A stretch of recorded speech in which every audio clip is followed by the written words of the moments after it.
O patrimônio cultural em pauta na rádio da Universidade. Momento do Patrimônio.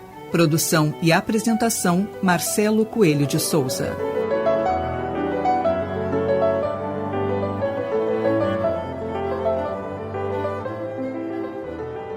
Boa noite, ouvintes. No Momento do Patrimônio de hoje, conversaremos com a secretária de Estado da Cultura, Beatriz Araújo. Beatriz atua há mais de 34 anos no setor cultural e foi por 2 vezes secretária de Cultura de Pelotas. Como produtora cultural, entre outros projetos, trabalhou nas restaurações da Biblioteca Pública Pelotense e do Instituto João Simões Lopes Neto, e também na revitalização do Jardim Lutzenberger na Casa de Cultura Mário Quintana. Boa noite, Beatriz. É um prazer tê-la aqui conosco. Boa noite. É uma alegria poder fazer parte do programa. Beatriz, então, em janeiro deste ano, tu assumiste como secretária de Estado da Cultura e já com o desafio de reestruturar a SEDAC, anteriormente vinculada ao esporte, turismo e lazer. Fala um pouquinho para a gente desse desafio inicial. Bom, o convite para fazer a refundação da Secretaria de Cultura foi muito honroso. Eu me senti muito honrada, né? E um desafio bastante importante, né? Porque foram meses em que eu tive essa incumbência de montar a equipe e, ao mesmo tempo, tentar fazer um diagnóstico da situação da Secretaria, né, que para mim foi bastante difícil em razão de termos aqueles outros setores ali, que era o turismo, né, o esporte e o lazer. Então, o próprio orçamento tinha que ser desmembrado. O pessoal que estava trabalhando também era um pessoal que era do esporte, outro pessoal que era do turismo. Isso tudo era bastante confuso, assim, foram pelo menos os 2 primeiros meses foram bem difíceis. E, ao mesmo tempo, eu tinha que fazer um diagnóstico da situação de todo o patrimônio edificado, né? São mais de 20 instituições que compõem a Secretaria de Estado da Cultura. Tem museus fechados, tem museu que está por fechar, tem teatro que está com risco de desabamento de um forro, tem o museu com risco de incêndio, que a gente ficou mais de 3 meses com o museu sem poder acender uma lâmpada com risco de colocar o prédio, de incendiar o prédio. Então foram assim, tinha algumas situações bem dramáticas, né? E outras não tanto, né? Algumas situações que estavam as instituições funcionando de forma satisfatória. Mas esses meses iniciais, então, foram meses em que a gente buscou saber, além de reorganizar e refundar a Secretaria, saber qual a situação real de cada uma das instituições que pertencem à Secretaria. E também pensando já no funcionamento do próprio sistema de incentivo à cultura, né, no nosso Procultura, porque nós tínhamos a lei de incentivo à cultura também nesses primeiros meses inviabilizada, porque tinha sido extinto já o convênio que existia e nós precisávamos de uma reunião do Conselho Nacional da Fazenda, que é composto por secretários da Fazenda de todo o país, que analisam determinados convênios que oferecem incentivo fiscal para que não exista a guerra fiscal entre os estados. E a lei de incentivo entrou neste balaio, vamos dizer assim, né, de convênios. E como não existiu no ano anterior, no final do ano, vamos dizer assim, não foi levado à pauta do CONFAS, desse conselho, a renovação do convênio da lei de incentivo, nós ficamos com mais de 3 meses também sem lei de incentivo, sem que as empresas pudessem patrocinar projetos. E o Conselho Estadual de Cultura ficou também numa situação bastante difícil, e nós também, porque nós, embora o Conselho aprovasse os projetos que estavam lá tramitando há meses, nós não podíamos autorizar a captação de recursos. E tem alguns projetos que são projetos como de carnaval, por exemplo. Não vai deixar para fazer depois, ele tem que acontecer. Claro, então nós tivemos, assim, foram meses, no mínimo, de muita animação. Não tinha monotonia naquela secretaria. Mas como eu tive a liberdade, assim, de montar uma equipe de pessoas vocacionadas, pessoas muito interessadas, pessoas que têm experiência na área cultural, porque foi uma liberdade que o governador Eduardo me deu de fazer as escolhas sem que passassem por indicações políticas, porque ele acredita que a cultura tem que estar à parte das negociações políticas, partidárias, né? Então, como eu tive essa liberdade, logicamente, as pessoas que estavam ao meu redor já eram pessoas que já saíram trabalhando, algumas foram reconduzidas do governo passado, né? Porque a gente entende que o que vinha funcionando bem deve continuar funcionando. Então, foi assim, esses primeiros meses, muitas coisas aconteceram, né? Muitas coisas. Colocamos 2 editais na rua, colocamos a lei de incentivo para funcionar de novo. Inclusive um edital voltado para a educação patrimonial. Exatamente. Agora tu desce uma deixa que eu vou falar o resto do programa, tu não vai precisar perguntar mais nada. Não, é verdade. A questão da educação patrimonial nos é muito cara, né? Na minha trajetória como produtora cultural, eu sempre tive uma atividade bastante presente assim, na área de recuperação de patrimônio, de educação patrimonial, justamente por entender que é por aí que passa a possibilidade assim, do cidadão de se apropriar do que é seu, do que é relevante para ele culturalmente, né? E que essas pessoas, desde jovens, se tiverem esse contato com a educação patrimonial, dificilmente eles serão pichadores, dificilmente eles vão vandalizar um monumento público, e nós sabemos, né, nas cidades o quanto nós encontramos assim de vandalismo e o quanto é difícil preservar no momento em que o cidadão passa por ali no dia seguinte e ele já faz alguma coisa de forma que a gente enxuga gelo, né? Quem trabalha com preservação de patrimônio. Então, eu acho que a educação patrimonial é tudo. A partir daí, nas gerações seguintes, né, se a gente fizer um trabalho importante, um trabalho consistente, nas gerações seguintes, os danos serão menores e os próprios cidadãos vão proteger, né, aquele patrimônio, em vez de permitir que aconteça o que a gente acompanha no dia a dia, né?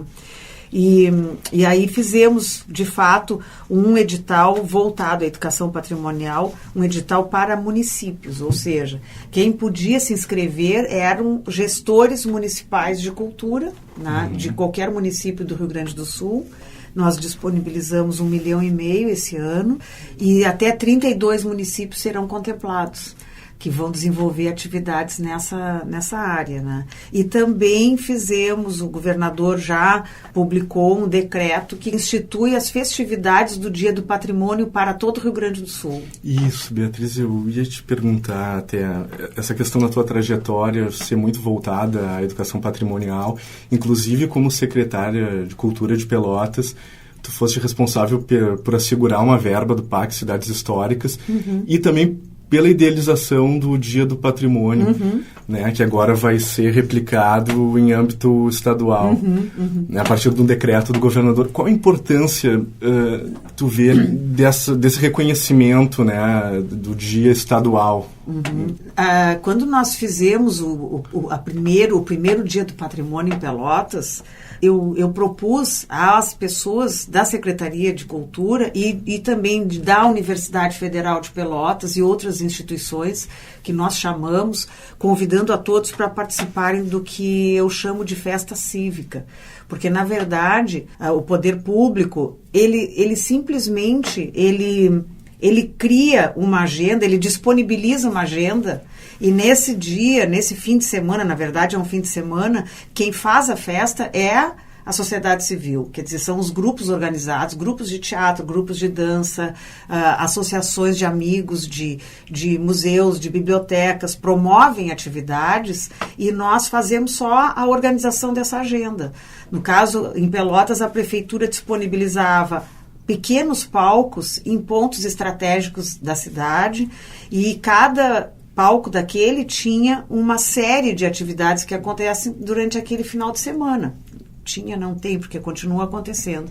E desde o primeiro ano, essa festa ela foi inspirada no Dia do Patrimônio do Uruguai, né? Porque para os pelotenses ir para o Uruguai é como para o porto-alegrense ir para Santa Catarina, passar um fim de semana.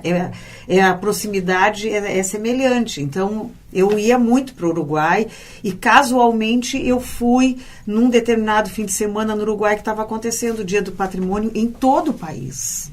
Então, eu passava nas cidadezinhas, na estrada, eu adoro rádio AM, eu adoro rádio em geral, e AM muito especialmente, né? E eu ficava escutando as pessoas nas rádios falando sobre o tema alusivo àquele Dia do Patrimônio lá do Uruguai. Então, eles escolhem personagens, escolhem temas que são relevantes, assim, que eles julgam relevantes, a comissão escolhe, e naquele ano, a discussão toda, que é bastante aprofundada, em cima daquele tema, mas, claro, os grupos artísticos, eles fazem suas apresentações independente da temática, né? Mas eu percebi que todas as cidades que eu passava, o que o meu carro ia passando, ia trocando de rádio, e as pessoas continuavam falando no Dia do Patrimônio. Eu digo, nossa, isso em todo o país. E eu cheguei em Montevidéu e estava assim, a cidade estava transformada, sabe? Gente na rua, filas para visitar os prédios históricos. E aí tinha um prédio histórico que era de uma empresa de ônibus, bastante tradicional lá do Uruguai. E essa empresa está instalada num prédio histórico e os funcionários da empresa eram os guias dentro do prédio naquele fim de semana. Então, assim, um cara que é contador durante todo o ano, no Dia do Patrimônio, ele vira um guia do patrimônio. E veste a camiseta do Dia do Patrimônio e assim sucessivamente em todos os prédios históricos. O pessoal da universidade que cursa arquitetura, eles se organizam em pequenos grupos e eles fazem roteiros de visita ao ar livre, e quem quiser saber alguma coisa sobre as edificações dos anos 30, lá no Centro Histórico do Uruguai, é com aquele grupo. Se é de outra década, é com outro grupo. E assim sucessivamente, né? Eu fiquei muito admirada com aquilo e muito encantada. E eu pensei assim, nós vamos fazer isso em Pelotas. E aí a gente fez. E desde o primeiro ano a gente não conseguiu dar conta. Quando que foi o primeiro ano? Foi em 2013, eu acho. Acho que foi em 2013 o primeiro ano. E aí foi o segundo, foi o terceiro, foi o quarto, no quinto ano, ou antes do quinto ano, porque era o prefeito Eduardo Leite, eu era secretária dele. Ele, como prefeito ainda, ele foi à Bahia, recebeu o prêmio do IFAM de iniciativa, pelo mérito da iniciativa. Ele recebeu o prêmio Rodrigo, que é a maior homenagem assim, que o IFAM faz a entidades, a grupos ou a prefeituras que têm iniciativas de mérito na área de patrimônio cultural no Brasil. Então, Pelotas já recebeu esse prêmio pelo Dia do Patrimônio. Né? E aí, claro, quando ele me convidou para ser secretária de Cultura, a primeira entrevista que fizeram comigo, me perguntaram assim, que marca que tu queres deixar como secretária de Cultura? E eu respondi de pronto, Dia do Patrimônio. Não pede nenhum investimento, pede mobilização, pede comprometimento. Né? Então, a gente percebe que na cultura nem tudo é dinheiro, nem tudo. Né? Porque é isso, em Pelotas não tem investimento nesse evento. O que tem é a mobilização das pessoas que são da comunidade. Assim, tem o guia do patrimônio lá, as pessoas, eles são pessoas que se oferecem e aí eles recebem uma série eles participam de uma série de encontros com professores, com profissionais da área que falam sobre patrimônio e sobre o tema do ano, né? E aquelas pessoas participam de 5, 6 encontros e a partir daí eles estão prontos para atuar naquele fim de semana. Eles ganham uma camiseta e eles recebem as pessoas que querem visitar os prédios, que querem saber. É fantástico, assim, é muito bonito, é muito bonito. E eu vejo assim que o Rio Grande do Sul está muito próximo do Uruguai, culturalmente falando. Nós estamos muito mais próximos dos países do Prata do que de outros estados brasileiros. Claro. Né? A gente tem que admitir isso, né? E então eu acho que nós temos tudo para fazer com que no Rio Grande do Sul o Dia do Patrimônio seja uma festividade cívica das mais importantes assim do estado, se a gente trabalhar durante esses anos agora. Eu sei que é muito mais difícil a gente mobilizar cidades, mobilizar outros governos. Claro que é difícil, não é simples, mas é um desafio bonito. Né? Claro. Então a gente Vale vai a em pena. frente. Né? E a URGS aqui, nós também... Vocês já são parceiros, né? A URGS, a Santa Casa, o Centro Histórico Cultural da Santa Casa, o IFAM também, a superintendência do IFAM já abraçou a Assembleia Legislativa, o Museu Militar, o Memorial do Tribunal de Justiça, o Memorial do Ministério Público, o Museu da Brigada Militar. Tem 2 museus, né? Tem o Museu Militar e tem o Museu da Brigada Militar. E a própria prefeitura aqui também, eu já conversei com o Luciano Alabarce, a gente está fazendo porque a Prefeitura de Porto Alegre já tem, a Secretaria de Cultura já vem, eles têm uma semana do patrimônio, mas eles vão também adotar, vamos dizer, a marca que foi criada para o Dia do Patrimônio, eles são parceiros também. E muitos municípios, porque dentro da Secretaria de Estado da Cultura, eu fiz um desafio para os colaboradores da Secretaria. Quero saber quem vai adotar o município e vai mobilizar aquele município para participar do Dia do Patrimônio. Então, assim, eu tenho ligação com o município X, eu tenho com Y, tá? E aí essas pessoas estão desafiadas a ver no seu município uma mobilização grande naquele final de semana do Dia do Patrimônio. E assim a gente vai começar. Eu acho que vai dar gol, acho que vai dar certo. Não, vai dar sim. Chegamos ao fim da primeira parte da entrevista com a secretária de Cultura do Rio Grande do Sul, Beatriz Araújo. Neste programa falamos sobre o Dia Estadual do Patrimônio, que será celebrado 17 de agosto, sábado, com diversas atividades. O setor de patrimônio histórico estará participando, desenvolvendo ações durante toda a semana no campus centro da universidade. Confira a programação pelas redes sociais do setor de patrimônio histórico da URGS ou pelo site da Secretaria de Cultura do Rio Grande do Sul. Semana que vem retornamos com a segunda parte da entrevista com a secretária de Cultura do Estado, Beatriz Araújo. Uma boa noite a todos.